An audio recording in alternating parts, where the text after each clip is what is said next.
আসসালামু আলাইকুম প্রিয় বন্ধুরা, আজকে আমি হাজির হয়েছি আবারও একটি নতুন ভিডিও নিয়ে। আশা করি ভিডিওটি সবার খুবই ভালো লাগবে। কাঁঠালের সিজন তো চলেই যাচ্ছে, কাঁঠালের বিচির রেসিপি হবে না সেটা কি করে হয়। মুরগির মাংস দিয়ে একবার হলেও কাঁঠালের বিচি তো খেতেই হবে। তাই চলুন দেরি না করে দেখে নেই। এই যে দেখুন, আমি কিন্তু এখানে কাঁঠালের বিচিগুলো একদম খোসা ছাড়িয়ে পরিষ্কার করে নিয়েছি, আর নিয়েছি কিছুটা মুরগির মাংস।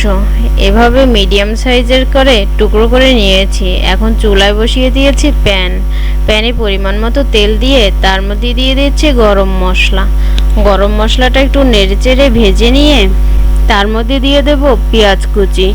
পেঁয়াজটা একটু ব্রাউন কালার হয়ে যাওয়া পর্যন্ত ভেজে নিব। এই যে দেখুন, ঠিক এই রকমের ভেজে নিব। এখন এর মধ্যে অ্যাড করছি আদা রসুন এবং জিরা বাটা। আদা রসুন জিরা বাটাটার কাঁচা গন্ধটা চলে যাওয়া পর্যন্ত ভেজে নিব। ভাজা হয়ে গেছে, এখন এর ভিতরে দিয়ে দিলাম একটু পানি, নিচে পোড়া লেগে না যায় সেজন্য।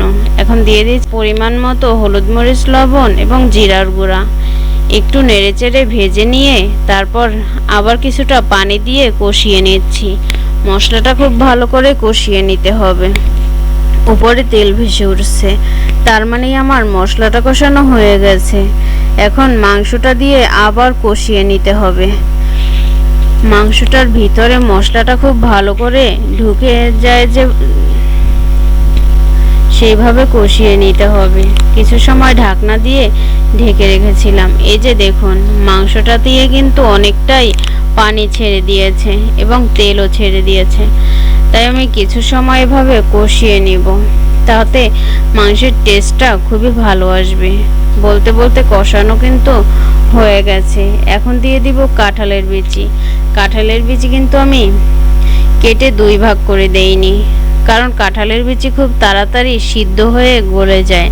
তাই আমি চেয়েছিলাম যাতে কাঁঠালের বিচিটা আস্ত আস্ত থাকে এবং ভিতরটা খুব সুন্দরভাবে সিদ্ধ হয়ে যায়। তাই এইভাবে আস্ত রেখেছি। আবার 5 মিনিটের মতো কষিয়ে নিলাম। এখন দিয়ে দিব পরিমাণ মতো পানি। পানিটা দিয়ে নেড়েচেড়ে ঢাকনা দিয়ে অপেক্ষা করব হয়ে যাওয়া পর্যন্ত। ঢাকনা উঠিয়ে নিলাম। এই যে দেখুন, ঝোলটা কিন্তু অনেকটাই টেনে গেছে। দেখতে পাচ্ছেন কাঁঠালের বিচিটা কিন্তু একবারে সিদ্ধ হয়ে গেছে। এই যে এইভাবে আমি উঠিয়ে নেব। উঠিয়ে নেওয়ার আগে একটু আবার ভাজা জিরার গুঁড়া দিয়ে দিয়েছি। ভাজা জিরার গুঁড়া দিলে ফ্লেভারটা এতটা সুন্দর আসে তা বলার বাহিরে। এই যে দেখুন, উঠিয়ে আপনাদেরকে পরিবেশন করে দেখাচ্ছি। এতটা লোভনীয় লাগছে, আপনারা একবার হলেও বাসায় ট্রাই করবেন। কাঁঠালের সিজন তো চলেই যাচ্ছে প্রায়। এই দেখুন, আপনাদেরকে আমি দেখাচ্ছি কাঁঠালের বিচিটা ভেঙে।